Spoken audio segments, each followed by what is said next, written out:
tá? O Zoom está se preparando para transmitir, então vamos lá, eu já confirmo para vocês aí isso aí.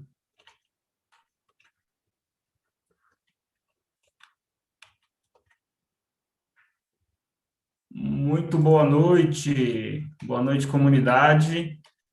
Estamos aqui mais uma vez na live Embaixadoras da Open Knowledge Brasil. Estamos aqui hoje para falar, né, sobre como a gente precisa conversar sobre a abertura de CEPs e base de endereços no Brasil, um tema super caro aí para a nossa comunidade. Eu queria, em nome da Open Knowledge, cumprimentar toda a comunidade de dados abertos, a comunidade de rede de pessoas embaixadoras no Brasil, a comunidade acadêmica, né, e as pessoas aí no mercado que estão inovando. A gente sabe que os dias estão sendo bem difíceis para a ciência. A gente tem passado tempos obscuros, né? Mas a gente continua aqui na Open Knowledge e com pessoas das universidades e do mercado aqui tentando transmitir conhecimento, aproximar, né, os temas da sociedade. A gente está aqui mais uma vez. Infelizmente, hoje a gente teve mais um recorde de óbitos no Brasil. É uma coisa que não tem a ver com o tema, mas seria uma insensibilidade enorme, né? A gente não citar isso aqui e não desejar para as famílias aí muitas forças. Hoje foram mais de 3.200 óbitos, de acordo com os dados do Ministério da Saúde. Um terço dos óbitos no mundo, e a gente sabe que muito é resultado do negacionismo que a gente vive, né? Então, vamos continuar fazendo ciência. Eu queria dar uma mensagem aqui também de agradecimento para vocês que estão aí fazendo ciência aberta, fazendo compartilhamento da ciência, porque se não fosse vocês, estaríamos piores, né? Essa aqui é a verdade. Então, vamos seguir e vamos continuar aí trabalhando para as coisas continuarem, né? Do jeito que a gente acredita. Bom, eu sou Mário Sérgio, estou aqui em Brasília. As pessoas também que estão, nossos convidados aqui também vão se apresentar para vocês. A gente hoje vai conversar, vai ter um papo super legal e a gente vai falar sobre base de endereços. O que é isso? Eu queria comentar até com vocês que o Brasil ele tem uma posição razoável internacionalmente com relação à política de governo aberto. O Brasil, no Open Data Index da Open Knowledge Brasil, que está aí o link nos comentários, vocês vão ver que o Brasil tem a 8ª posição, o Brasil tem boas políticas, o Brasil tem uma lei de acesso à informação. Claro que a gente tem muita coisa para melhorar, mas tem uma observação sobre hoje.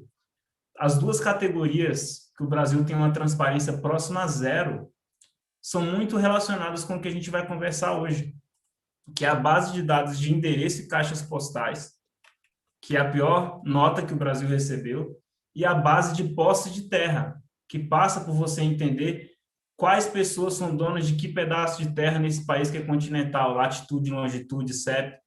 E essas duas categorias que são as piores do Brasil, que talvez se a gente resolvesse esse problema, colocaria o Brasil de fato como uma grande referência de dados abertos, a gente poderia resolver, né? Então, queria trazer essas informações, os links estão aí no YouTube, tá? E aí eu queria já convidar os nossos amigos para a roda de conversa, a gente começar aqui as perguntas, né, com as nossas pessoas convidadas. Eu vou apresentá-las rapidamente, tá? Então, hoje a gente está com a professora Ana Maria de Almeida Ribeiro. Ela é doutoranda em Ciência da Informação, programa de pós-graduação em Ciência da Informação da Universidade Federal do Rio de Janeiro, Instituto Brasileiro de Informação em Ciência e Tecnologia. Mestre em Ciência da Informação, programa de pós-graduação em Ciência e Informação da Universidade de Brasília, UNB. Especialização em Gestão Estratégica em Políticas Públicas na Universidade Estadual de Campinas. Graduação em Licenciatura em Matemática na Universidade Federal de Minas Gerais e Gestão Pública na FGV. Ela fez aí um tour por várias universidades no Brasil, servidora pública federal, técnica administrativa em educação na Universidade Federal do Rio de Janeiro, desde 1988. Cedida à empresa Correios e Telégrafos, de 2011 a 2016, atuação na área de gestão documental, transparência pública, sistemas de informação e legislação educacional. A nossa próxima convidada que eu vou apresentar é a Alice Adativa. É mestre em informática pela Universidade Federal do Amazonas, a UFAM, e atualmente aluna de doutorado nesta mesma universidade, atuando em pesquisas com foco em computação urbana. Também pesquisadora e instrutora da Samsung Ocean, Manaus, e professora de pós-graduação em ciência de dados na Universidade do Estado do Amazonas. Além de fazer parte da equipe de organizadora do Pai Data e Pai Ladies Manaus, um grupo aí de inclusão e promoção de conhecimento para mulheres e minorias. O Thierry Jean, nosso último convidado que está aqui hoje, é francês, no Brasil há mais de 20 anos, então é brasileiro também, né? Administrador de empresa formado pela Neoma Business School, na França, e pela, eu vou ter dificuldade de pronunciar esses sobrenomes, mas depois o Thierry corrige, Middlesex University, em Londres, e tem atuado em cargos executivos em diferentes indústrias, e nos últimos 15 anos em tecnologia em pequenas e grandes startups. Thierry apoia ativamente o projeto OpenStreetMap desde 2014, apresentando o projeto para governos e empresas, articulando vários eventos em volta de tecnologia. Thierry é cofundador do Instituto de Tecnologias Geossociais Address for All, tá ok? E aí tem os contatos aí também do projeto aí na descrição do vídeo, tá bom? Então, vou fazer a primeira pergunta, e eu queria convidar a professora Ana Maria para abrir o microfone, e a gente vai começar. Então, bem-vinda, professora Ana Maria. Eu queria perguntar para a senhora o seguinte: o que é uma base de dados de CEPs? Quem gerencia isso no Brasil? Porque tem mais de uma instituição que gerencia, a gente acredita que não é só o Correios, né? E qual a importância dela? Então, o que é essa base de dados? Quem gerencia e qual é a importância dela? Boa noite, em primeiro lugar, boa noite a todos e a todas, né? Obrigada aí pelo convite da Open, sempre acompanhei o trabalho, inclusive na minha dissertação de mestrado, utilizo exatamente esse quadro que você chamou a atenção, onde o Brasil sai de uma posição, quando vem a Lei de Acesso à Informação, que era 15º, por aí, vai à 8ª posição, com a Lei de Acesso à Informação, ocupando um espaço importante, mas que aparece lá na tabelinha o vermelho justamente nessas duas questões, que é a base de dados do CEP e tudo mais, e eu vou tentar aqui apresentar um outro. A outra também, desejar aí os sentimentos, eu acho que todos nós estamos muito abalados com o que está acontecendo no Brasil, e, mais uma vez, a importância, nesse momento, da gente valorizar a ciência, né, o conhecimento científico, né, e a transparência, os dados abertos, é fruto de um trabalho, da ideia e da certeza da importância da ciência e do conhecimento. Então, viver o que a gente está vivendo, sabendo que é a negação a ela que está propiciando a gente viver esse momento, é muito triste para todos nós que somos pesquisadores e atuamos na área, né? Entrando no assunto que vocês trazem para a discussão, e eu fico muito feliz porque eu saí dos Correios em 2016, muito triste da gente não ter conseguido levar a cabo essa discussão da transparência e da colocação dos dados abertos da base de dados do CEP, né? Primeiro, é importante resgatar, né? Eu não preparei uma apresentação, mas eu vou fazer aqui uma narrativa para as pessoas entenderem. O CEP, primeiro entender que a empresa de Correios e Telégrafos no Brasil, ela nasce em 1967, com o Decreto-Lei 200, quando cria, na realidade, o Decreto-Lei 509, mas é o Decreto-Lei 200 que cria a administração indireta no Brasil. Então, a gente tinha os órgãos de governo e a ideia de separar o Brasil, a administração pública indireta, que é aqueles que são dos ministérios, em indireta, que é aqueles que têm autonomia, vem com o Decreto-Lei 200 de 1967, na época do regime civil, da ditadura civil-militar que o Brasil viveu. E, ao criar as empresas estatais, né, no caso aí, os Correios nascem como empresa estatal em 1969, o patrimônio que existia no Estado, que era um departamento de Correios do Ministério de Viação e Transportes, que era onde ficava o departamento de Correios, que existia uma coisa chamada zona postal.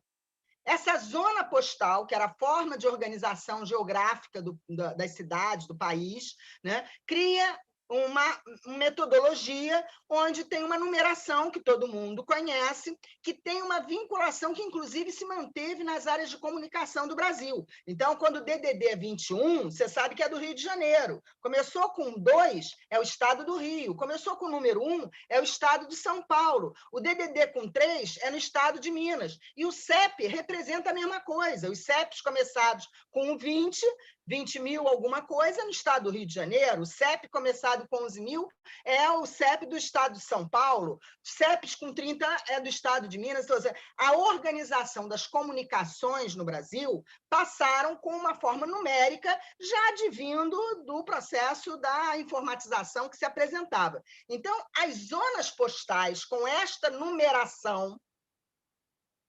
existia desde os anos 50, nos anos 60, quando vai criar a AECT, a empresa brasileira de Correios traz essa base de dados. E ela só aumenta. Então, ou seja, essa é uma base de dados pública. Ela já vinha do Estado e a empresa pública passou a gerenciar. Então, hoje ela tem mais 3 dígitos no final, porque separa as ruas, se são ímpares, se são pares. Então, uma cidade pequena, normalmente tem 00 lá nos 3 últimos finais. Mas um bairro como o meu aqui no Rio de Janeiro, que é uma rua enorme, com mais de 2 mil, 3 mil habitantes na rua, eu tenho ele separado lá do ímpar, lá do par, para facilitar o trabalho do carteiro na entrega da sua correspondência. Então, essa base ela é alimentada com um fluxo que aprovou a criação da rua pelo poder público, porque não sou eu, não é o setor privado que cria uma rua. Quem cria a rua é o setor público. Passa por uma prefeitura, passa por aprovação da Câmara Municipal, passa por uma série de regras legislativas. Quando essa rua é aprovada, a informação sobre isso é encaminhada para os Correios. E aí ele cria um código que faz essa rua ter, então, uma localização e uma melhor organização, seja nos sistemas do correio, seja em todo eles. A grande questão que a gente viveu, e eu acho que aí a minha experiência, para tentar não alongar aqui a nossa conversa, foi que eu fui para os Correios cedido em 2011, justamente numa política de modernização e de trazer para dentro da empresa setores oriundos da universidade, onde a ciência, a pesquisa pudessem ajudar. E um dos grandes problemas que eu identifiquei quando cheguei na empresa, inclusive por conta de uma série de termos de ajuste e conduta frutos do mensalão de 2005, que era a questão da gestão documental, a organização dos documentos, que apesar de ser uma empresa pública com direito privado, ela é auditada e controlada, monitorada pelos órgãos públicos, pelo Tribunal de Contas da União, pela CGU, só que ela não procedia aos métodos de controle público que precisava. Né? Então, quando vem a Lei de Acesso à Informação, que é um outro movimento importante, que é aprovado em 2011 e passa a vigorar em maio de 2012, começa o conflito a se colocar dentro da empresa. Quais seriam as informações que teriam que ir para a transparência ativa e quais seriam transparência passiva? E é nessa discussão da transparência ativa, que foi uma das perguntas que você me encaminhou, né? Como é que tinha um plano de transparência ativa? Tinha. Seja obedecer o que o decreto 7724 indicava, e todas aquelas informações, se entrar na página dos Correios, ainda está lá, você tem hoje a listagem com todos os servidores, você tem o balanço financeiro, os demonstrativos financeiros, todas as informações que antes ninguém nem sabia, porque reinava o sigilo completo, tudo era segredo empresarial, segredo industrial, segredo qualquer coisa. Então, essas informações que o decreto 7724 apontam estão lá, e baixou o grande problema da questão do CEP, porque começaram a surgir pedidos de informação do cidadão pedindo a base de dados, porque a Lei de Acesso diz que as bases de dados públicas devem estar disponíveis, inclusive, em sistemas e modos que qualquer um possa baixar e ter. E aí abriu-se uma grande discussão que, inclusive, envolveu o Ministério das Comunicações e a CGU na época. O Ministério das Comunicações, o César Alvarez era o secretário executivo, havia uma defesa clara de, no plano de dados abertos do Ministério das Comunicações, colocar o CEP. Essa era uma proposta, estava nos documentos e tudo mais. O problema é que, como uma empresa voltada para uma área comercial, para competitividade no mercado, principalmente no lado que é aberto à competitividade, que é a parte de encomendas, que não é monopólio, porque o monopólio são as cartas, né? Então, existem outras empresas que disputam o mercado da correspondência de malotes, de encomenda, que o cara compra na China e tudo mais. A empresa começou, o setor de negócios, começou a negar, dizendo, primeiro, que era uma informação sigilosa, depois que aquilo era patenteado. Por quê? Porque os Correios têm a seguinte política. Se você entrar no site dos Correios, você põe o endereço, você pega o CEP. Mas, se você quiser a base de dados, você tem que comprar. É uma mercadoria que está sendo vendida a partir de um trabalho que foi feito, que é o EDNE, que é o Diretório Nacional. O que nós questionamos, a CGU questionou, porque antes da informatização, os números dos CEPs eram públicos. Eu tenho aqui em casa, ó, 2007, guia de ruas. Tem aqui o nome de todas as ruas com os respectivos CEPs. Eu tenho tudo isso aqui num papel. Porque as pessoas recebiam em casa um catálogo de telefone, catálogo de endereços com os CEPs. Então, essa era uma informação gratuita, pública. Você ia numa agência de correio, estava lá o catálogo para você procurar o que você quisesse, né? Quando começou a informatização, tinha revista que dava de graça disquete para você botar em casa e consultar. Como é que, de repente, ele vira uma mercadoria? Que é isso que no meu artigo... Como é que você transforma? Aí a empresa tem várias justificativas, eles pagam para o INPI como uma patente, onde uma base de dados não pode ser patenteada, como justificativo de que isso é uma mercadoria e, por isso, não pode ser dada. E aí, apesar da CGU orientar que deveria ser liberada, o Conselho, a Comissão Mista de Avaliação, de Reavaliação da Informação, orientou que, entre a Constituição e a Lei Postal, a CGU deveria avaliar em cima da lei postal, ou seja, a empresa perderia receita se abrisse mão.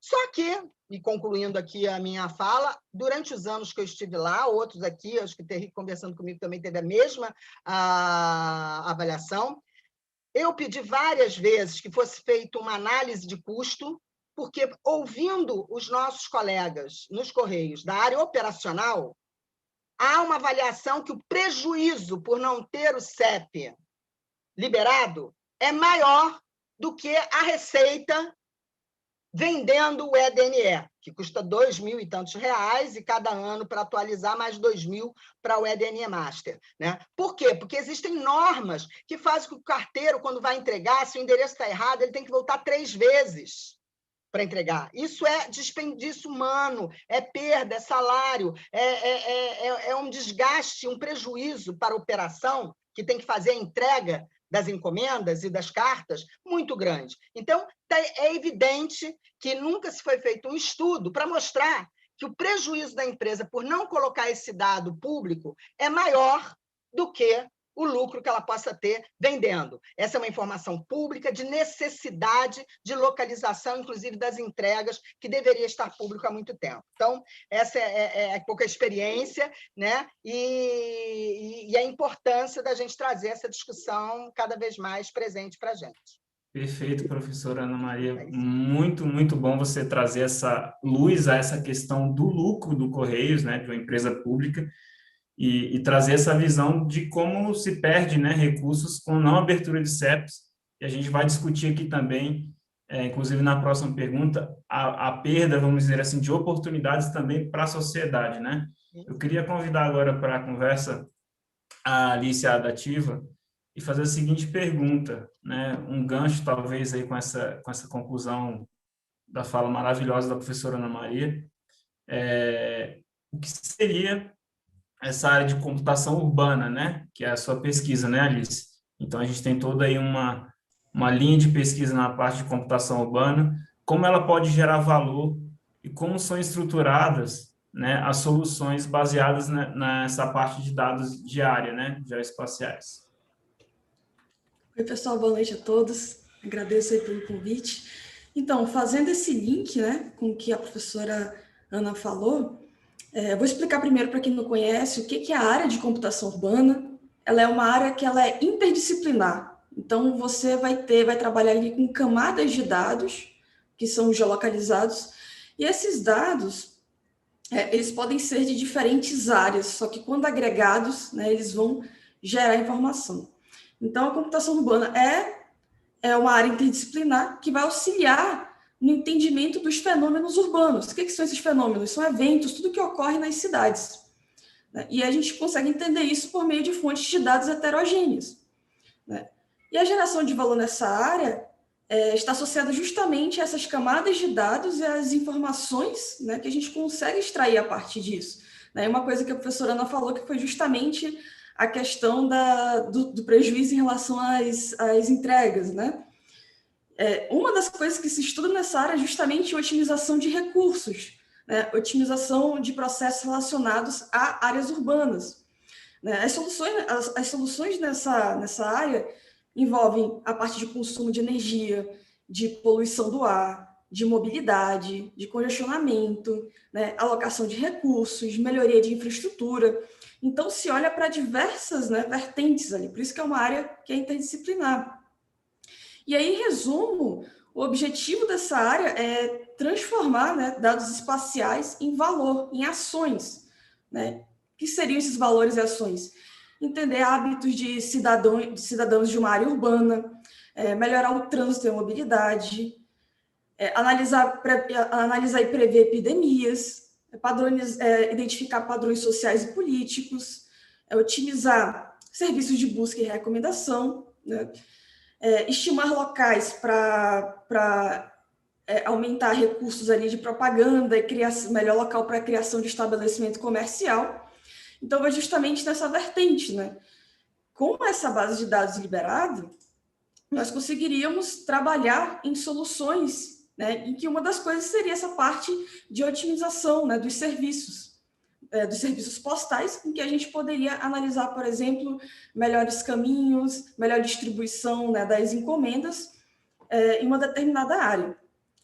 Em relação às estruturas, né, dessas soluções na área de computação urbana, tudo começa por uma etapa que nós chamamos de sensoriamento urbano. Né? Nessa etapa de sensoriamento urbano, nós buscamos coletar o máximo de dados possíveis, né, em uma área. Então, isso daí pode vir de dados de bases abertas governamentais, de bases abertas de empresas, pode vir de redes sociais, enfim, diversas fontes, né? Até mesmo da própria infraestrutura da cidade, né, que está jogando aquelas informações na nuvem, por exemplo. E aí você está coletando, né, e agregando essas informações. Na etapa seguinte das soluções nessa área, a gente trabalha no gerenciamento desses dados. Então, né, durante essa agregação, o que eu vou considerar para uma determinada solução?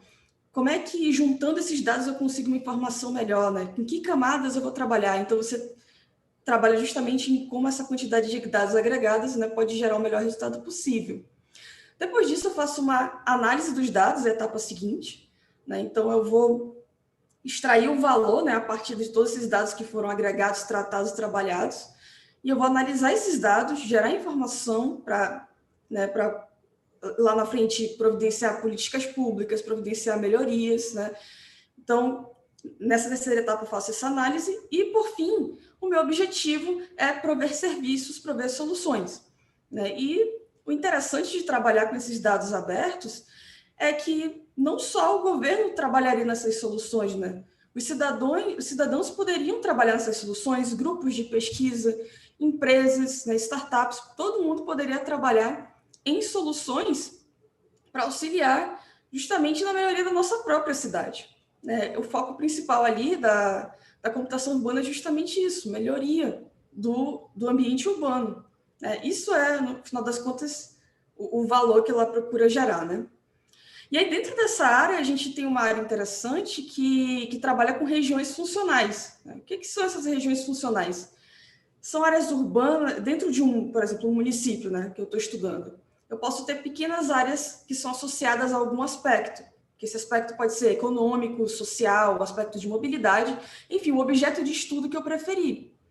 E essas regiões, quando as pessoas vão trabalhar com elas, tanto assim na indústria quanto na academia, né, tem inclusive muitas parcerias voltadas para a computação urbana entre governo e universidades. E aí, né, com essas regiões funcionais, eu posso trabalhar com regiões fixas ou regiões dinâmicas. Concentrando ali nas soluções de regiões fixas, o importante é que a gente tenha regiões que sejam bem granularizadas, né, pequenas regiões. Por quê? Imagina que eu agrego toda a informação numa área enorme, né? O que eu consigo extrair dali? De repente, eu agreguei o estado inteiro. Às vezes, eu não consigo extrair o que eu preciso. Por exemplo, se eu estiver analisando o aspecto econômico ou social. É uma área muito grande. Então, tem muitas soluções que fazem o quê? Utilizam os códigos postais, os CEPs, né, para poder conseguir granularizar essas informações. E aí você consegue separar, né, por aquelas pequenas regiões, né, e a partir desses CEPs, quebrar aquela cidade ou aquele estado em regiões bem menores para você fazer um estudo mais direcionado. Então, daí a importância também, né, da liberação desses dados. Muito bom. Beleza? Excelente. Várias aulas aqui nessa live hoje. Para mim é sempre um privilégio estar aqui fazendo isso para a Open Knowledge, né? Obrigado. E aí, você trouxe muitas oportunidades, né? A gente saiu um pouco do órgão que faz a gestão e as oportunidades que ele está perdendo, e a gente foi para o macro, né, para a sociedade. Queria convidar o Thierry Jean, a pessoa que deu o gatilho para a gente fazer essa conversa aqui hoje. Thierry, por gentileza, se junte aí ao público, se apresente. E eu queria que você nos contasse, Thierry, sobre a iniciativa Adders for All, né, que você vem tocando aí com outras pessoas. E, se possível, você falar a relação do projeto também com o OpenStreetMap, né, que é uma plataforma aberta, né, de mapeamento colaborativo, e as experiências parecidas em outros países que eu sei que você conhece aí, então fique à vontade para explanar, para apresentar, a casa é sua. Tá legal, então. Então, agradeço a todos, e particularmente pelo convite. E, efetivamente, eu fui diretor do Apontador. Então, para quem é velho o suficiente, que lembra do Apontador antes do Google Maps, eu fui diretor lá e depois dirigi uma empresa que fazia um aplicativo que foi o pioneiro no mundo para fazer aplicações de navegação GPS em celulares, que era a Telenav, que fazia o Vivo Copiloto e o GPS Nextel. E aí eu cheguei em 2014 a conhecer um projeto OpenStreetMap, o qual, no âmbito do meu trabalho como diretor da Telenav, nós propusemos a apoiar. E continuei fazendo esse trabalho bastante regularmente, entrando em contato com os governos, as universidades, as diferentes pessoas e as empresas interessadas, para sensibilizá-las a utilizar o OpenStreetMap. Eu tenho uma apresentação do OpenStreetMap, mas vou passar por ela muito rapidamente, vou participar, você tem que me autorizar para participar, para compartilhar minha tela, Mário, por favor. Ok, vou fazer isso agora. Tá legal? Então, eu vou mostrar alguns slides, porque é uma apresentação que eu faço muito referente ao OpenStreetMap, e vocês vão ver, o que eu quero mostrar para vocês é o último slide, no qual eu cito o exemplo francês. Tá? Então, agora estou compartilhando. Se está disponível, sim, agora está disponível, sim. Então, e agora vocês veem minha tela, não é? Perfeito, pode seguir. Tá. Estamos vendo. Então, esta é a apresentação do OpenStreetMap clássica que eu faço. Eu explico que o projeto nasceu em 2004 na cabeça de um estudante em física, porque ele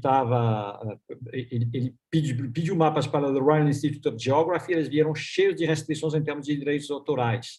Então, ele pegou uma bicicleta, pedalou em Londres com o GPS nas costas, subiu as posições do GPS no computador dele e começou a desenhar os vetores do mapa de Londres, e ele chamou a comunidade de software livres para ajudar. E o negócio pegou fogo, hoje somos mais de 7 milhões de usuários registrados na plataforma, e depois de muitos voluntários, pessoas físicas que trabalham durante alguns anos, também as empresas, que sejam pequenas startups ou grandes organizações, se interessaram, e hoje, a grosso modo, é muito interessante de ver que Amazon, Apple, Uber, Microsoft, Facebook estão meio que unidos na frente de apoiar o OpenStreetMap, porque é a única alternativa que se tem em relação ao Google Maps.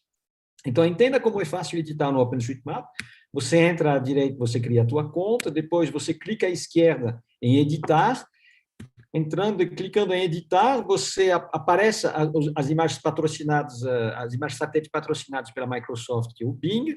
Aqui tem a Rua Alves Guimarães, clique nela, ela está em vermelho, os seus atributos aparecem à esquerda, você pode editar, mudar o nome da rua, mudar a velocidade, a pavimentação, e depois você pode salvar as alterações. Aqui, por exemplo, tem esta estrada de terra, está faltando um vetor, eu clico no botão linha para habilitar meu mouse a desenhar um vetor, eu desenho o vetor, qualifico à esquerda, salvo e 10 minutos, 20 minutos depois está na plataforma. Do lado direito tem uma série de camadas que posso fazer aparecer.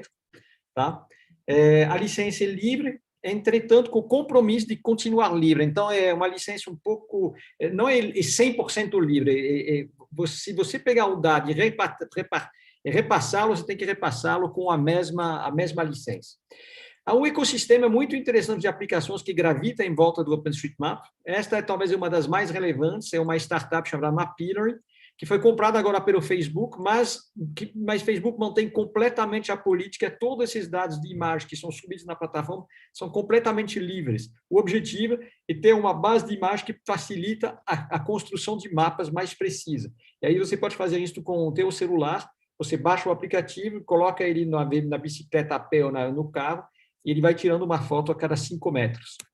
Isto dá uma API que você pode inserir, antes era uma API paga, agora o Facebook já liberou, você pode inserir uma API como esta dentro do teu site, então cada bolinha é uma foto, e a foto te ajuda a fazer um mapeamento mais eficiente.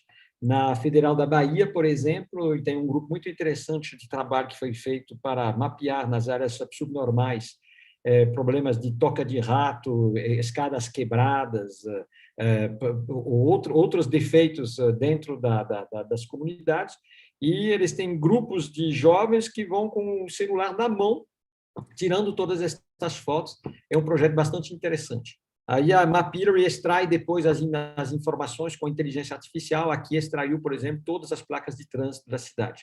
Então, imagino que eu mostro isso para a Alice, a nativa, imagino que deve ser muito interessante em termos do potencial, né, de fazer coisas com uma coisa desta, que inclusive é livre. Né?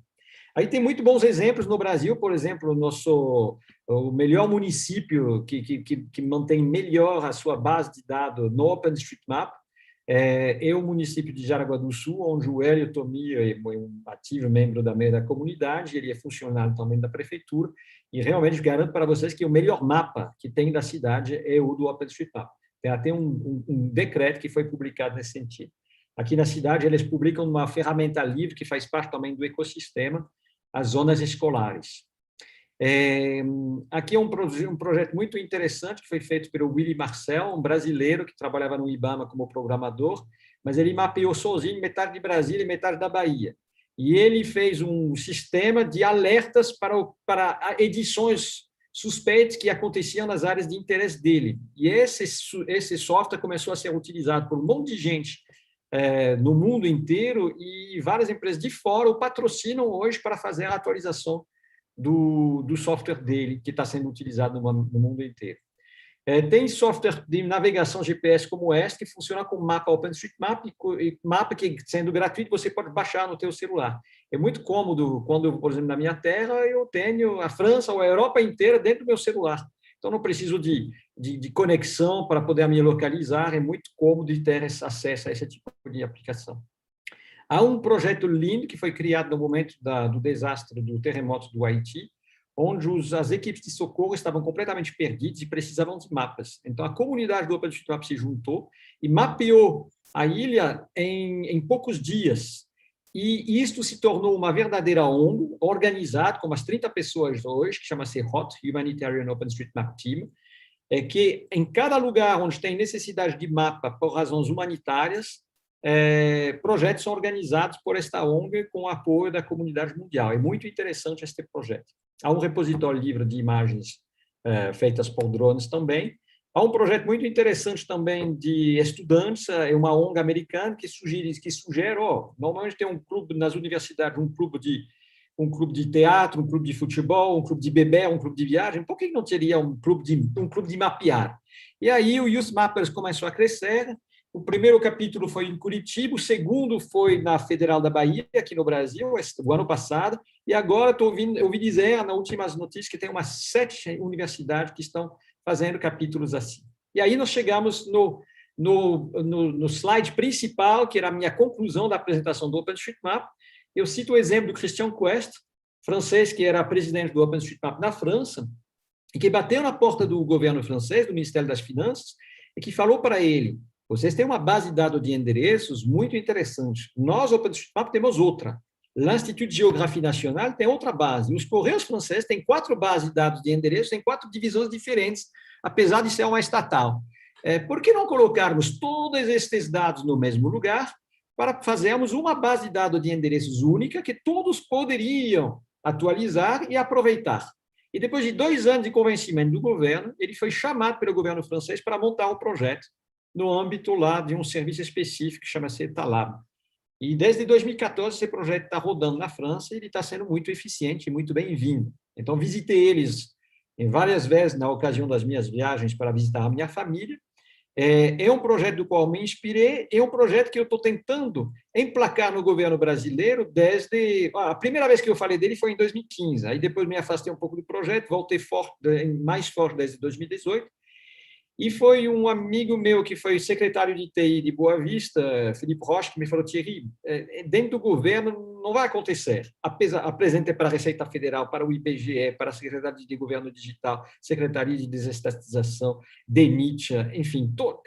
E, na verdade, todo mundo achando muito importante, é genial a ideia, mas ninguém assumindo risco ou realmente comprando a briga ao ponto de poder disponibilizar 2, 3 pessoas de informática e 2, 3 pessoas que poderiam ligar para os municípios e quem tiver dado no Brasil para tentar fazer essa congregação de dados. Então, finalmente, nós montamos o Instituto Address for All. E o Instituto Address for All tem justamente este intuito. Eu vou mostrar para vocês um vídeo que deveria estar aqui. Vocês estão... Associar um endereço postal a um endereço no mapa, ou então um ponto no mapa a um endereço postal, é um grande desafio para bombeiros, ambulâncias, empresas de logística e outros. Não saber onde está o endereço pode custar tempo, vidas, combustível, retrabalho no caso de erros nas entregas. Algumas empresas privadas fornecem o serviço de localização de endereços. Entretanto, são caras e não conseguem ter todos os endereços localizados no mapa, pois é um trabalho gigantesco. Prefeituras, concessionárias, empresas de logística e outros atores melhoram seus bancos de dados de endereços, mas cada um mantém a sua base de dados isolada da base dos outros. As melhorias que cada um faz não são aproveitadas pelos outros e vice-versa. E é por isso que o Instituto Address for All foi criado. O projeto convida todos a participar do esforço e a compartilhar seus endereços num banco de dados único, de domínio público, colaborativo, que todos podem consultar e baixar gratuitamente. As prefeituras, as empresas de logística, as concessionárias podem disponibilizar seus endereços através de um site simples de uso. O Address for All fará um trabalho de limpeza dos dados, organizando-os da melhor maneira, adotando um padrão igual para todos e verificando os dados que são de domínio público. Cada ator se aproveitará então do resultado, beneficiando-se da melhoria nos endereços proporcionado pelo trabalho conjunto de todos. O projeto fornece um web service que retorna a localização de cada endereço que lhe for submetido, e a base de dados é livre para download para todos que queiram. Junte-se ao esforço você também e venha colaborar com o projeto Address for All.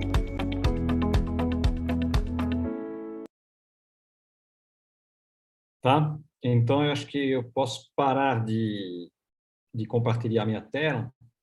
Não, na verdade, eu queria ainda mostrar para vocês, eu vou voltar a compartilhar. Então, no âmbito desta iniciativa, para a qual nós estamos começando a angariar os primeiros patrocinadores, tanto em termos de dados como também em termos de valores, nós fizemos, quando nós tivemos um pouco mais forte no mercado de privatização dos Correios, aí nós nos motivamos para escrever, no âmbito da comunidade OpenStreetMap, nós fizemos então, não é isto, é isto. Aí nós escrevemos um manifesto, né, que relatou várias iniciativas, vários comentários que foram feitos no passado sobre esse absurdo que o CEP seja efetivamente privado, fazendo referência a outros artigos, etc.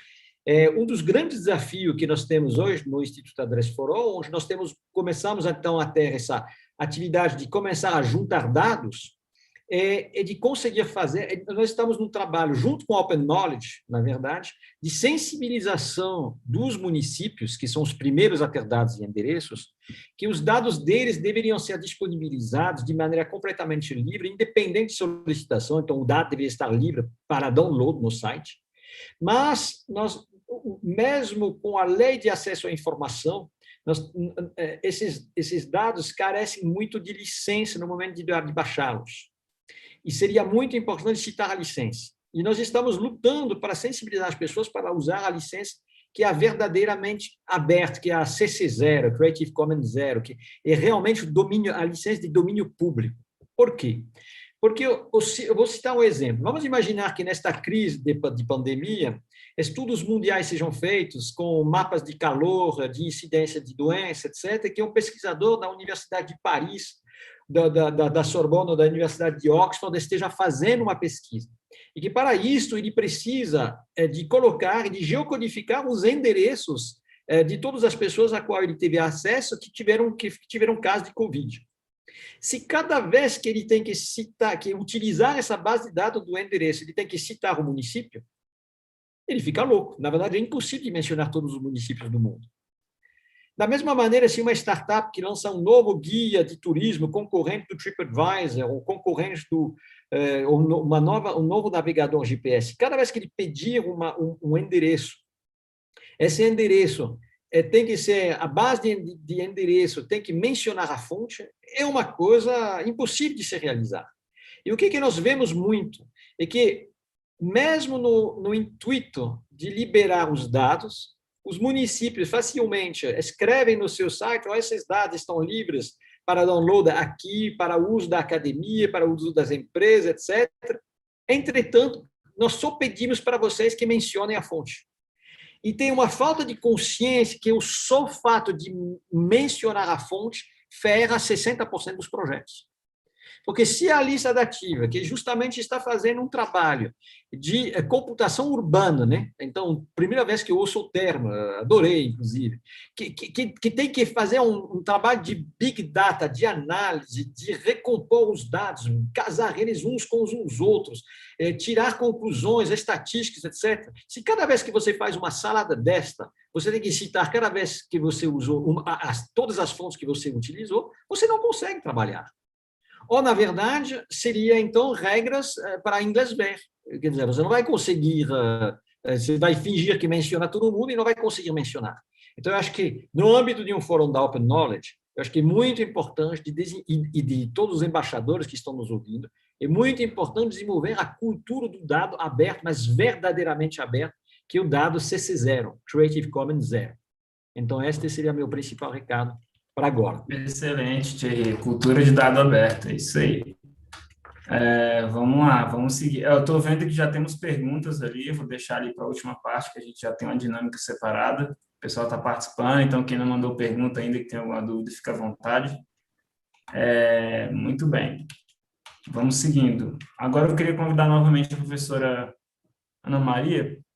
Ela já chegou a comentar, na primeira fala dela, a questão dos Correios, mas eu queria que ela se aprofundasse um pouco mais agora, porque, inclusive, o público da Open Knowledge tem bastante contato com a Lei de Acesso à Informação, a LAI, sancionada pela presidência Dilma, e aí a gente falou da LAI aplicada dentro dos Correios, né? Então, a gente já fez uma live de LAI aqui, inclusive, na Embaixadoras, e ela também já falou também uma pergunta que eu tinha direcionado sobre o projeto de abertura de transparência ativa. Então, eu queria, professora Ana Maria, que a senhora também usasse mais um tempo para detalhar um pouco mais como surgiu esse projeto. Foi uma iniciativa sua, já era um direcionamento da gestão do Correios, né? Era uma política pública que vinha do governo, ou foi uma coisa, né, mais acadêmica puxada pela senhora, por exemplo, dentro da empresa pública? Então, detalhar um pouco mais e também, se quiser contar mais casos, né, dessa experiência da tentativa de colocar a live para rodar dentro dos Correios. Fique à vontade. A Lei de Acesso à Informação foi uma política pública aprovada pelo Congresso Nacional em novembro e que houve, e eu digo isso e repito todas as vezes, um empenho muito grande do governo Dilma que ela fosse implantada em todos os órgãos de governo, todos. Eu lembro que a gente era monitorado pela CGU, a gente era monitorado pelo Ministério das Comunicações e pelo Ministério do Planejamento na Secretaria das Estatais. A gente recebia toda semana, a gente tinha que preencher um relatório dizendo o que a gente já tinha avançado, porque a CGU, como coordenadora da implantação da LAI no Brasil, na Administração Pública Federal, eles fizeram reuniões inúmeras antes de implantar, né? Porque ela foi aprovada em novembro para começar a valer em maio de 2012. Então, de janeiro a maio, nós tínhamos reuniões toda semana, no Ministério das Comunicações, toda sexta-feira, levando relatório e avaliando o que tinha avançado, o que não tinha, porque eles fizeram um cronograma onde dizia, nessa semana tem que sair a portaria com o nome da autoridade de monitoramento, nessa semana nós queremos saber quais são os assuntos, os temas que irão para a transparência ativa, quais irão para a transparência passiva, o que tem, qual é um sistema para organizar, vocês têm que... A gente tinha um cronograma onde tinha todo o tempo, todo o prazo pré-determinado, e a gente era acompanhado enquanto empresa pública, e todas as empresas públicas passaram por isso, né? No nosso caso, pelo Ministério das Comunicações, que era vinculado, órgão vinculado, e a CGU, que controlava todos, e ainda as estatais, né? Então, a gente ia lá para o Ministério do Planejamento, porque tinham elementos que vinculavam. Então, a gente teve um sério problema quando a lei começou a vir, porque é aquilo que eu comentei, as empresas públicas brasileiras, desde 67, quando foram criadas, elas foram criadas, e isso pouca gente tem noção, e mesmo os colegas que trabalham lá, né, com um modelo de autonomia que fazia com que, inclusive, o seu corpo funcional não se sente servidor público. Eles acham que são empregados, como eles são regidos pela CLT, pela mesmo regime do setor privado, eles funcionam com a lógica do setor privado, que é competitivo, que é mercado, né? Então, os próprios empregados é como se fossem os donos da empresa. Esquecem que é a população brasileira e, por isso, ela é uma empresa pública, ela tem que prestar contas para o público, né? Não pode fazer o que bem entende sem prestar contas. Então, a gente percebe, assim, essa foi a minha experiência, inclusive eu relato isso na minha dissertação de mestrado, que meu grande choque, porque eu vinha de uma universidade que é uma autarquia, que também tinha autonomia, mas que tem como princípio básico o atendimento à população. Os usuários de uma universidade pública é a população, pelos hospitais, são os estudantes que passam no concurso de acesso e entram. Então, a visão de atendimento ao público, de ser auditado pelo TCU, de ser auditado pela CGU, monitorado, fiscalizado, já fazia parte da minha prática pública como gestora.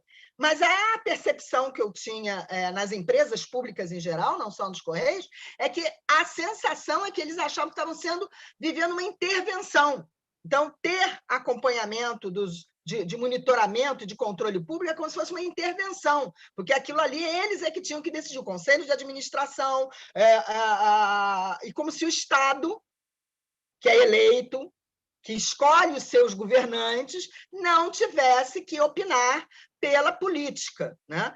E havia um quadro muito claro da presidenta Dilma na época de fazer com que a empresa dos Correios, e esse foi a direção, inclusive esse foi o plano de governança para 2020, que a gente desenvolveu em 2011, era um plano de 10 anos, de fazer da empresa dos Correios ser uma empresa de caráter internacional, mundial, como é o Correio da China, como é o Correio francês, como é o Correio de vários países no mundo que são públicos, né? Outro dia vi uma jornalista colocando sobre essa política de privatização dos Correios, colocando o DHL, né, a empresa alemã, como uma empresa privada. E as pessoas não estudam muito, mas a DHL, ela sim nasceu como privada, mas em 2004 ela passou a ser uma subsidiária do Deutsche Post, que é uma empresa estatal como a Petrobras, que 51% das ações é do Estado, e que SA atua no mercado, está na Bolsa de Valores. Então, a nossa empresa, a Petrobras, é uma empresa pública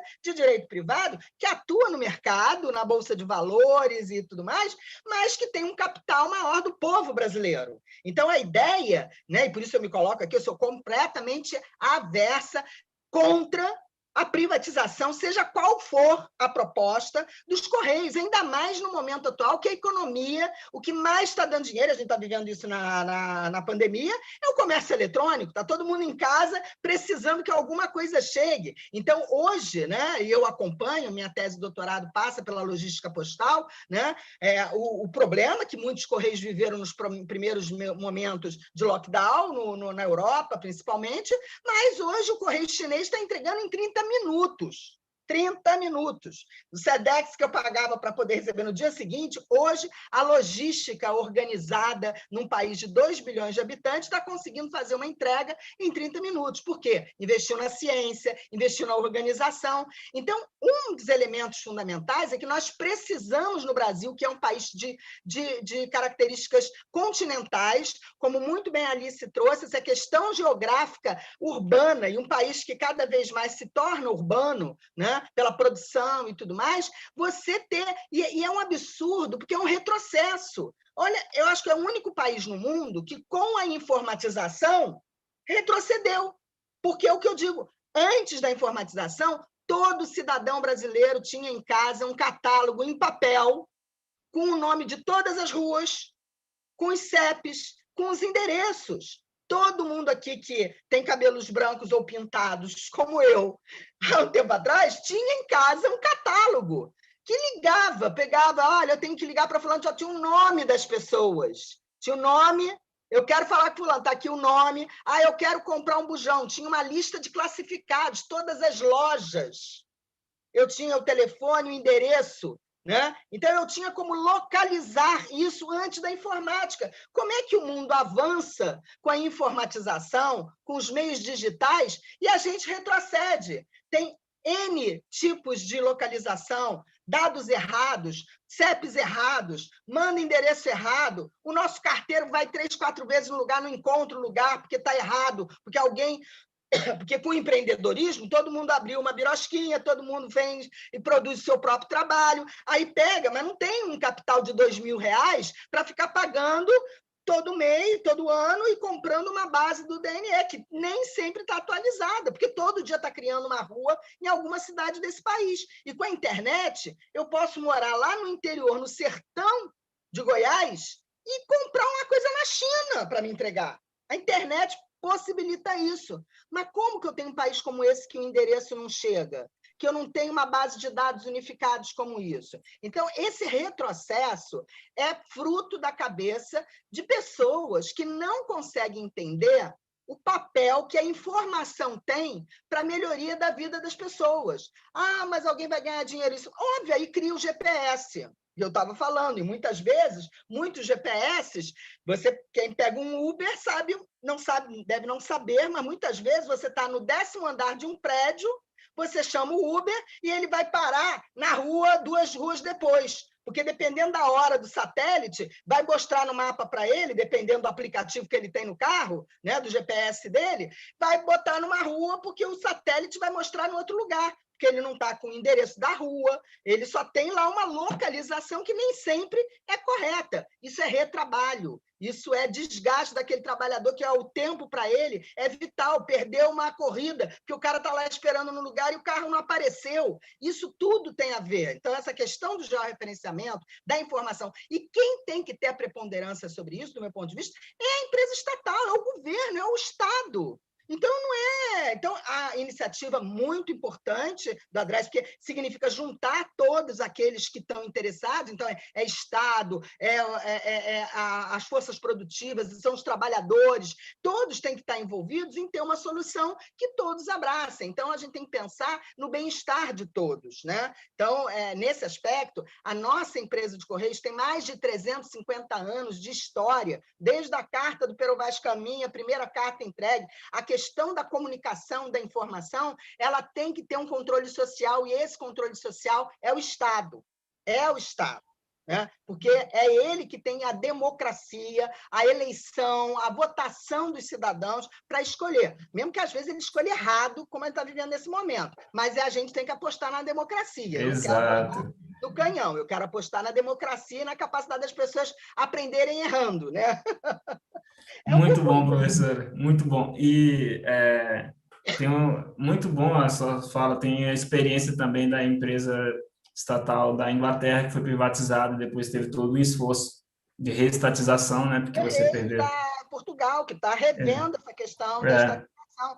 Olha, é uma burrice na atual conjuntura, onde o delivery, onde o comércio eletrônico, onde é o fundamental hoje, é onde está o din-din, desculpa, a gente abrir mão de ser num país com esse nível de diversidade. Porque é óbvio que o setor privado quer entrar nessa área, mas eu duvido que ele quer entregar uma carta lá no interior do Amazonas, que tem que pegar barco, tem que pegar bicicleta, tem que pegar 1000 coisas para chegar. Ele quer o filé mignon, Rio, São Paulo, capital, né? Mas quem garante a comunicação nacional, né? E essa continentalidade que o Brasil tem que ser o interesse público, e para isso a nossa estatal, nossa história de Correios, ela é muito rica, e a gente tem que, eu estou aqui já fazendo a minha campanha em favor dela. E é impossível, é o que eu estava falando é impossível você privatizar essa parte das encomendas e tentar botar os CTOs, os nossos centros de distribuição, de tratamento de encomenda,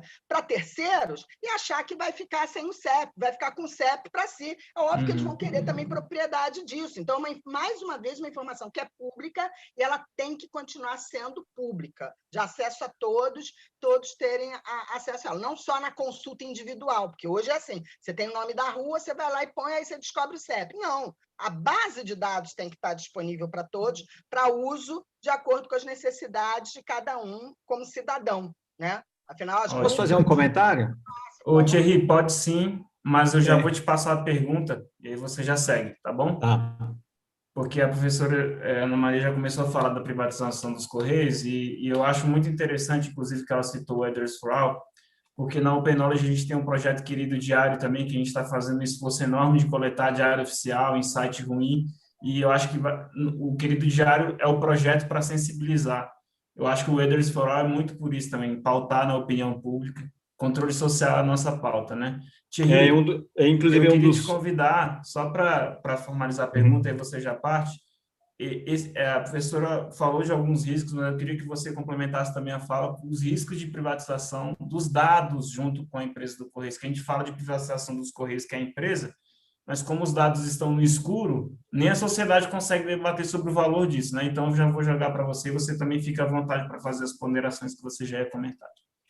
Referente à privatização, eu acho que nós temos que tomar cuidado, não transformar um debate como este, no qual estamos falando do CEP e dos dados, é um debate sobre privatização ou não privatização. Por exemplo, eu creio que uma privatização mal feita pode ser muito prejudicial em alguns casos, particularmente para um serviço público como os Correios, mas uma privatização bem feita pode muito bem trazer muitas coisas muito boas, porque nós vimos muitos absurdos já acontecerem, especialmente numa empresa estatal como os Correios. Agora, o que nós temos que fazer é conseguir fazer a coisa bem feita. E bem feita, efetivamente, é não privatizar dados. Porque se, por exemplo, o dado que hoje é dos Correios, e que está o CEP dos Correios, e o CEP nos enche a paciência, querendo vender o CEP, quando atrapalha todo mundo. Na verdade, com a legislação de hoje, teoricamente, se um município quiser publicar a lista dos seus endereços do seu CEP, nem tem direito de fazê-lo. Quer dizer, com a invenção esdrúxula do Correio que registrou a lista de CEP do INPI, ele poderia, teoricamente, entrar contra um município que faria uma lista dos seus CEPs. Então, é evidente que esse CEP é muito importante que ele não seja efetivamente privatizado. Isso me parece que aconteceu na Inglaterra, no Canadá e na Inglaterra, e foi uma coisa, eu não tenho certeza, mas foi uma coisa muito ruim. Porque cada vez que você tem uma coisa que não é aberta, mas que é fechado para um assunto tão importante como este, atrapalha tudo, né? Então, imagina que cada vez que você, se o negócio é privado, cada vez que você vai ter que resolver onde está o CEP tal para eu poder entregar minha carta ou meu pacote, se cada vez que você quiser resolver esse negócio, você tem que pedir a autorização do dono do dado, potencialmente você está pagando um pedágio muito abusivo em muitos lugares. Então, é por isso que é muito importante não privatizar o dado.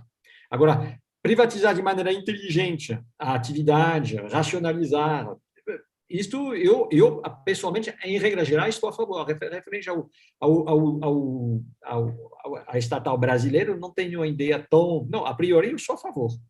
Mas isto não deve ser o nosso debate de hoje. Nós precisamos falar do CEP.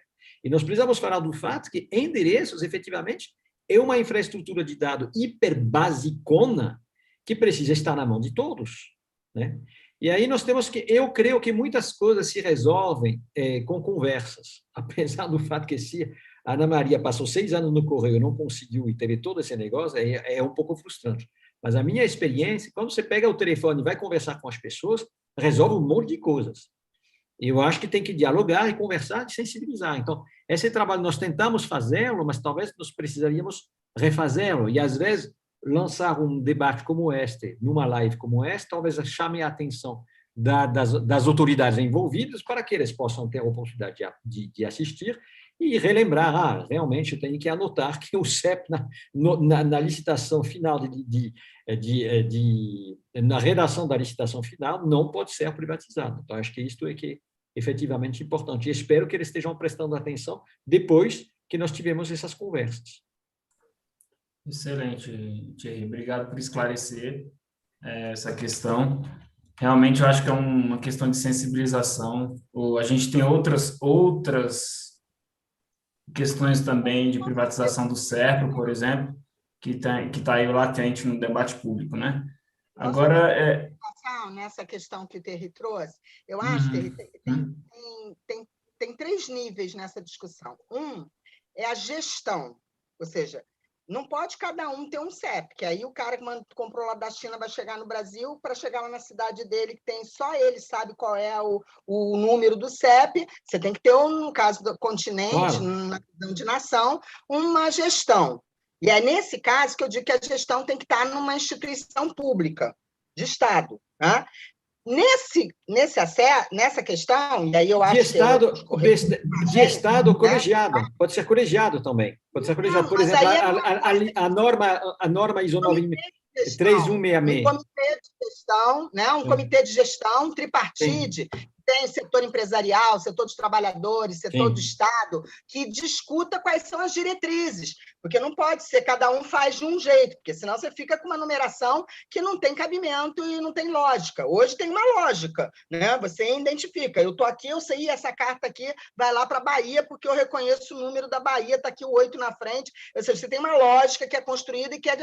Mas o que é o fundamental, que é a nossa discussão, é que esse produto, que é CEP, ou é o georreferenciado, o que é, ele tem que ser de acesso público. É essa a nossa discussão aqui. Ela não pode ser uma coisa para vender, uma mercadoria. Essa informação que diz aonde fica a minha casa, que é o meu endereçamento, não pode nem o governo, nem um setor privado vender ele. Tá certo? Se quem concede isso é o poder público, porque é ele que cria as ruas, né? E eu moro nessa rua, não pode qualquer um sair vendendo, e é isso que acontece. Os Correios, de uma informação que é pública, que nasce pública, porque a rua só tem CEP, porque uma Câmara de Vereadores, um município aprovou a criação da rua, então é um ato público, do poder público, ele recebe uma numeração, não pode uma empresa que é pública vender.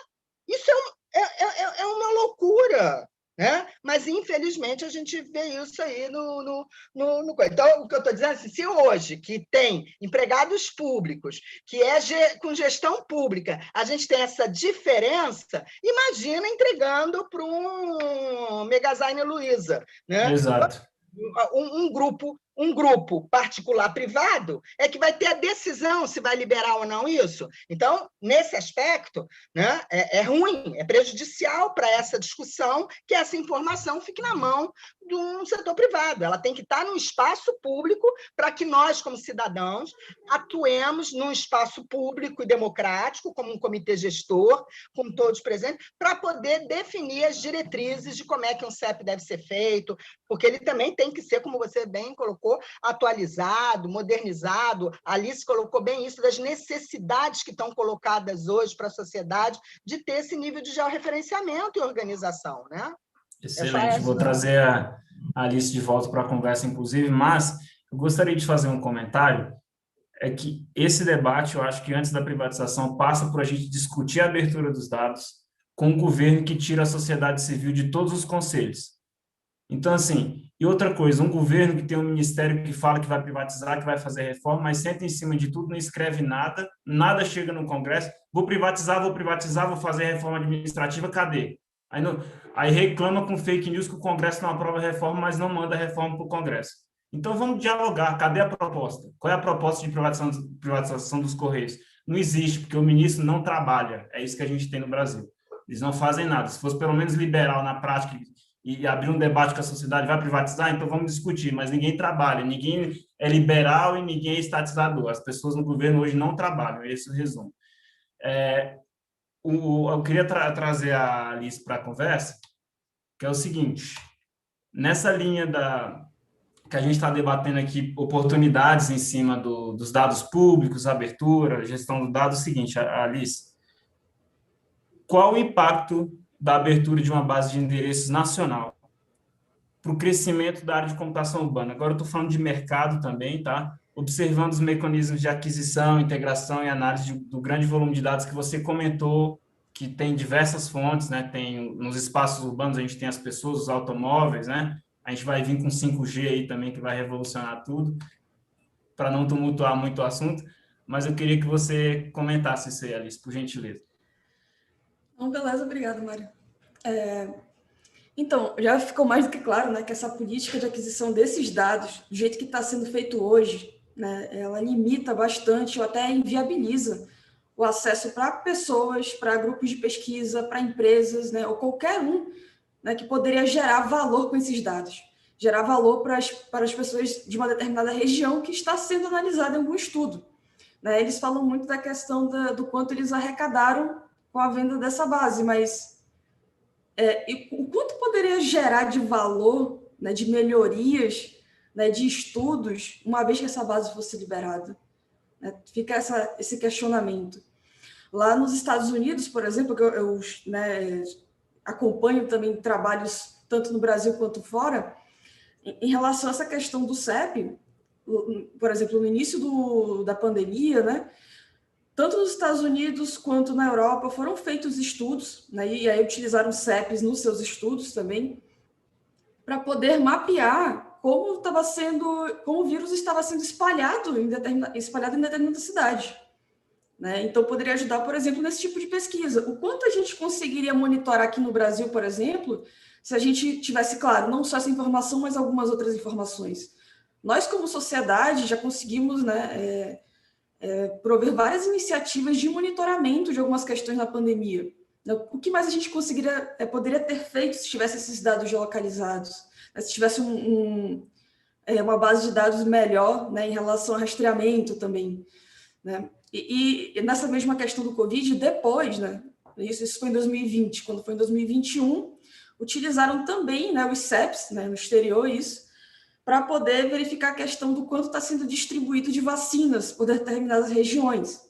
Né? Então, assim, com isso, eles conseguem planejar a questão da logística, né, em relação a essa distribuição, né, associar essa logística de distribuição, de repente, a questões sociais, né, a grupos de risco, etc.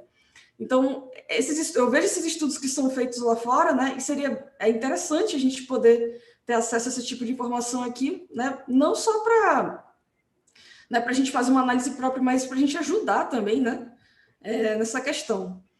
Outros estudos, né, anteriores a essa questão do Covid já foram feitos também em relação a essa questão dos CEPs para verificar numa granularidade a questão de qualidade de regiões para morar. Então, você já consegue mesclar essas bases de dados de CEP aí com outros dados públicos, como, por exemplo, aqueles dados que as pessoas, números que as pessoas ligam para reclamar de barulho, de algum problema, de buraco na via, ou seja lá o que for. Se tornam dessas bases de dados públicas, você consegue também juntar essas informações, né, com outras informações, como, por exemplo, de redes sociais, como o Foursquare, para poder verificar o que tem naquela região, né, o que acontece de reclamação naquela região, né, aí a partir daí eu consigo estimar a qualidade dessa região para poder, né, atuar em cima disso daí, né. Outras questões já apareceram também relacionadas à mobilidade, né? Então, como as pessoas transitam na cidade, quais são os meus gargalos, como eu posso melhorar isso daí. Então, essa simples liberação, claro, que agregada com outras informações, poderia auxiliar muito diversos estudos, né? Então, nós estamos limitados devido a essa política atual de aquisição desses dados.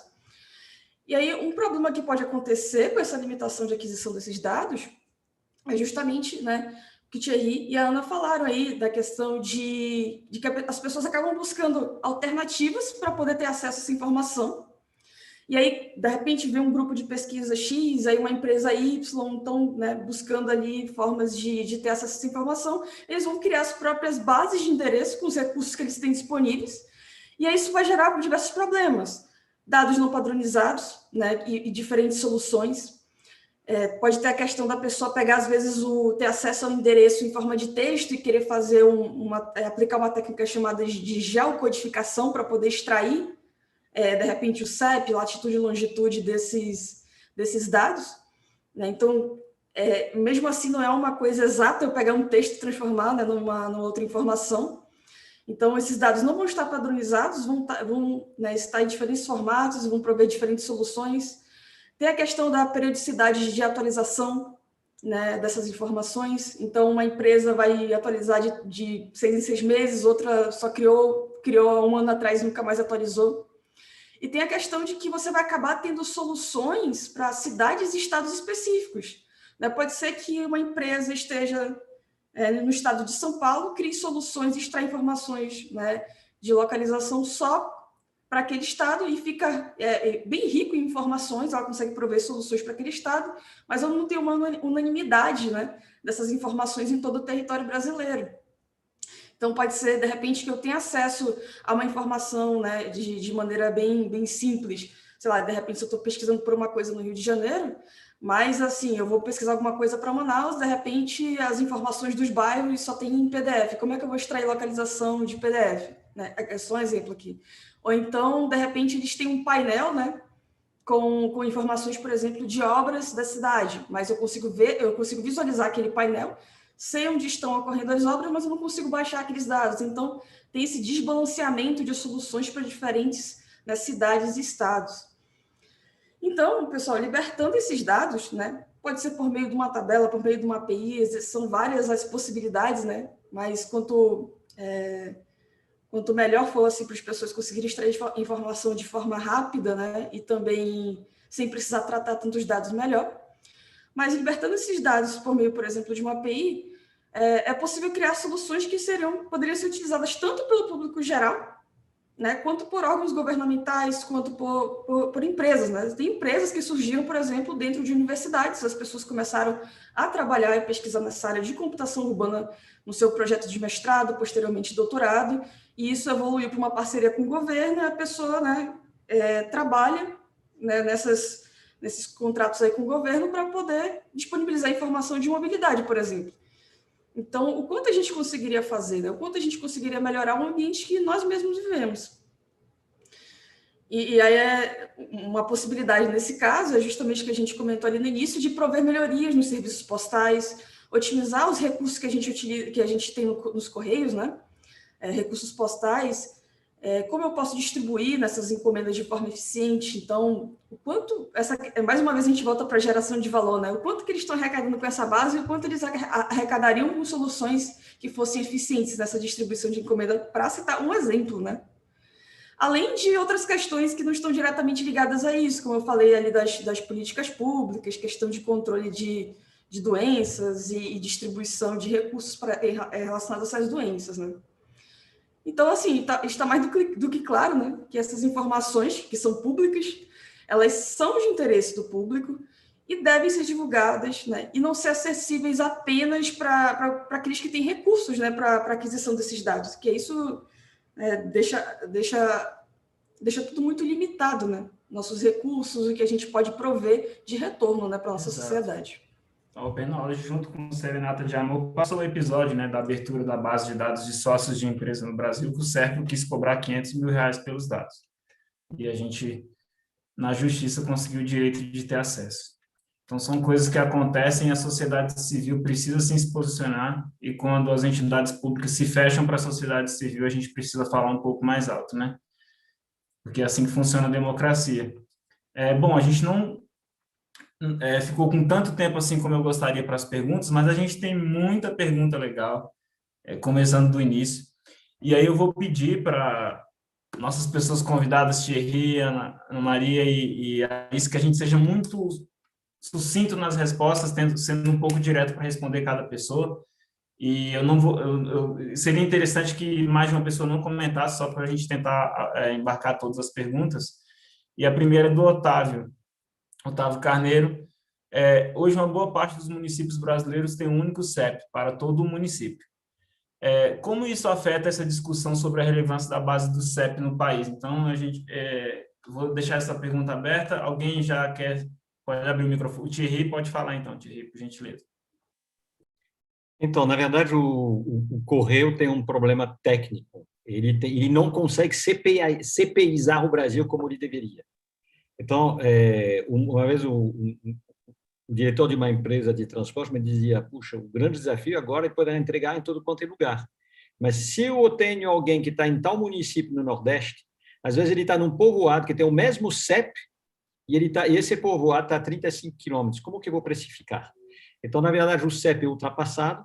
A maneira que o Correio produz o CEP é ultrapassado. E existem novas tecnologias que estão chegando. O próprio Instituto Address for All está em processo de sugerir o que nós chamamos de um geocódigo, que seria um código curto, fácil para um humano lembrar, porque uma latitude e longitude não é impossível lembrar, e que possa apontar um lugar de 3 metros por 3 metros, 4 metros por 4 metros. E isso, na verdade, vai ser o futuro do CEP. Eu creio que a tecnologia vai evoluir para geocódigos muito mais eficientes que vão quadricular o mundo. Esses geocódigos agora, muito importante, serão gerados por meio de algoritmo, Thierry? Sim, e aí é importante que o algoritmo seja aberto. Tem uma iniciativa muito legal que chama-se, todo mundo fala, What Three Words? What Three Words é uma ideia de uma startup, acho que é irlandesa. É uma excelente ideia. Você aponta um lugar de 3 metros por 3 metros com 3 palavras. Então, caneta, copo, computador. Onde que você mora? No caneta, copo, computador. E você, no tela, meia, faca. Entendeu? Não é uma má ideia, mas uma péssima ideia porque o algoritmo é privado. Então, o governo, e infelizmente, alguns governos, me parece que do Extremo Oriente, que caíram nesta arapuca, vão estar entregando o CEP deles para uma empresa que vai cobrar pedágio de todo aquele que vai querer resolver o algoritmo. Este algoritmo tem que estar aberto. Muito bom. O Google está tentando com o Plus Code. O Plus Code o Google fala que é privado, que é aberto, mas na verdade a versão curta dele que interessa é privada, é fechada. Então, o Plus Code é um horror que nem os outros. Excelente. Código é o seguinte: recurso público, código público. Só uma se eu não me engano, ainda tem em vigor. Eu estava tentando localizar aqui, porque eu já não me lembro mais de cor e salteado, mas tem uma resolução do Ministério das Comunicações, se eu não me engano, que limita em ter 50 mil habitantes. Se a cidade tem menos de 50 mil habitantes, é um CEP único. Só acima de 50 mil é que aí faz mapeamento das ruas. Isso é um limitador, evidentemente, para... Você tem toda a razão. Né? Eu botei lá no YouTube o link do site nos Correios, onde explica a lógica da construção do CEP, que é ainda da carochinha e não está atualizada, como bem falou o Thierry. Excelente, já está o link lá, então, no chat. Obrigado Vamos lá. Vamos para a próxima pergunta, que eu já estou seguindo a ordem aqui. É do Adriano Feitosa, que ele pergunta assim: além do código postal e logradouro em si, existem outras variáveis, metadados no conjunto de dados sobre posse do Correios que sejam relevantes a serem publicadas? Se alguém tiver essa informação, se quiser abrir para o público algum metadado que seja tão relevante assim, pode ser só um como exemplo, que não seja tão comum. Desculpa. Pode repetir? Desculpa. Posso, com certeza. O Adriano perguntou assim: além do código postal, né, do CEP e do logradouro, existem outras variáveis, ou seja, metadados, né, informações sobre a base de endereço de posse dos Correios que sejam relevantes a serem publicados, assim, que às vezes nem está no debate público, por exemplo, a informação que a gente nem sabe que o Correios tem e seria interessante ele abrir. Não, acho que o único que realmente reúne esse nível de organização é o CEP, porque outro nível de informação que no Correio trabalha, que é a questão da filatelia, né, que são os selos, que hoje em dia não tem tanto peso, mas que você tem um nível de organização muito grande lá no Museu dos Correios, com a história das informações dos dados. Mas o dado fundamental a trabalhar dentro do Correio é o CEP, né? Inclusive, dentro dessa discussão, assim, que é objeto do meu estudo hoje de doutorado, então eu estou muito atualizada com o que está acontecendo. Então, assim, uma das questões muito preocupantes, que é aquilo que a gente estava falando antes da informatização, o Correio era a central de informação dos indivíduos, porque quando você tem nas telecomunicações o catálogo telefônico que você tinha em Embratel, né, que cuidava dos telefones, e você tinha o CEP, que era gerado a partir das ruas, que era administrado pelos Correios, você tinha o controle das informações. Tanto é que está nos registros históricos, inclusive eu coloco isso na minha dissertação, o período da Segunda Guerra Mundial, onde foi instituída a censura postal. Então, as cartas oriundas da Alemanha eram abertas, porque por decreto, por decisão, lei nacional, foi imposto a censura em 40 e suspensa em 45. Na ditadura militar, no período da ditadura militar, você não teve uma lei dando a censura, mas a gente sabe que isto aconteceu em várias cidades do país, porque você tinha num controle interno quem era quem e onde morava, né? Hoje, nos Correios, você não tem o CEP vinculado a uma pessoa. O CEP está vinculado a uma rua. Não tem dado. A gente chegou a um momento que a gente tinha isso. Como eu tenho aqui o guia de ruas, os catálogos de endereço dos anos 90, que tem o nome da pessoa.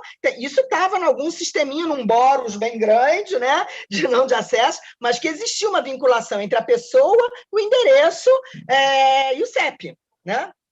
As empresas privadas hoje têm essa informação. Né? A Amazon, né? Ela desenvolveu, hoje o grande sistema postal, a logística postal, tem o que a gente chama de armazém móvel.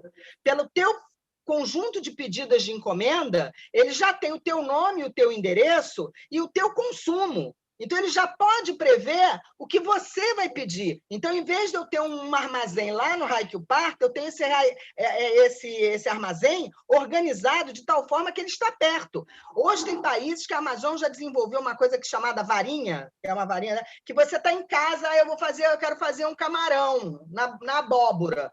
Aí, ele te dá a receita, e você já ali, aquele controle já sabe, pelas compras que você fez no supermercado, que você não tem o camarão, que você não tem a manteiga, automaticamente você clica na varinha, você diz, eu quero esses produtos, ele já traz em meia hora, você chega para fazer a comida em casa. Existem países com a estrutura pequena, óbvio, que já tem um nível de organização onde há um cruzamento nesse nível de informação para fazer o que a gente chama, que hoje é o mais importante aí no comércio eletrônico, que é o last mile, que é a entrega. Então, esse nível de informação, de base de dados, nossos Correios, e eu duvido muito que de 2016 para cá tenha tido, não tem. O que ele tem é apenas o CEP vinculado a uma rua.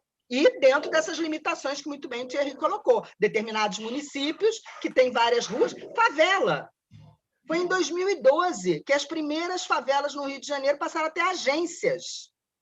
porque não tinha. Alguém da moradia, da associação de moradores, é que ia em algum lugar, uma sede dos Correios no solo, pegava as cartas e alguém, como agente comunitário, é que saía lá batendo na porta em porta, porque nas favelas do Rio de Janeiro não tem nome de rua. Então, não tem CEP. Essas pessoas não são cidadãos, essas pessoas não têm identidade de localização. Então, assim, quanto mais essa informação ela fica privada, particular, porque é isso hoje, ela está privada, ela é uma mercadoria. Você não tem como intervir e questionar. Olha, peraí, como é que só tem CEP nas ruas aqui de Copacabana, de Ipanema e Leblon, e aqui no Pavãozinho, no Morro, não tem CEP? Né? Então, essa é uma questão de cidadania, muito bem colocada pela Alice. Né? Excelente, professor, obrigado. Teve algumas perguntas aqui que foram colocadas durante a live que a gente já debateu, tá? Sobre a questão da base única de dados, né, que o Thierry comentou, a questão também do CEP livre, né? Tem uma pergunta do canal de notícias, né, que fez aqui, ele perguntando se o IBGE tem uma base de dados de CEPs no CNEFE, um setor do IBGE. Eles trabalham com a base de dados do CEP dos Correios. Mas, então dos Correios, como o IBGE tem que ir lá na favela, e lá não tem, eles criam a deles, porque como é que eles vão referenciar aonde eles fizeram as pesquisas, onde fizeram os levantamentos estatísticos? Também é uma limitação, né? Excelente. Bom, mas, gente, tem que juntar tudo. Muito bom. Eu vou ser fiel ao horário aqui de encerramento da live, né? A gente sabe que a pandemia ela deixa um desgaste aí nas pessoas de eventos virtuais, né? Mas eu queria, assim, em primeiro lugar, Thierry, professora Ana, professora Alice também, muito obrigado. Eu acho que teve um debate riquíssimo aqui, por exemplo, sobre a privatização dos Correios, por exemplo. A gente viu que tem um debate central anterior para a gente discutir a abertura dos dados primeiro. Eu acho que a gente separa bem as coisas, o diálogo vai esclarecendo muito isso, como o Thierry bem colocou, né? Então, assim, eu queria agradecer demais a participação de vocês. Estou muito feliz com o resultado dessa live.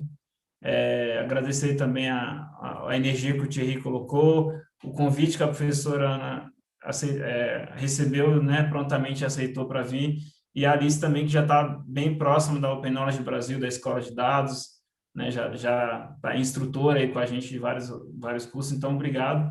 E obrigado também à nossa audiência, que hoje foi alta, tá? Então compartilhe um vídeo aí, a gente sempre faz alguns ajustes no vídeo aí, mas enfim, vai ficar no ar para todos vocês. E em breve a gente faz aí uma nova live, tá? Embaixadoras. Eu vou encerrar a transmissão por aqui. E boa noite, boa semana a todos. Se cuidem, usem máscara, não se aglomerem.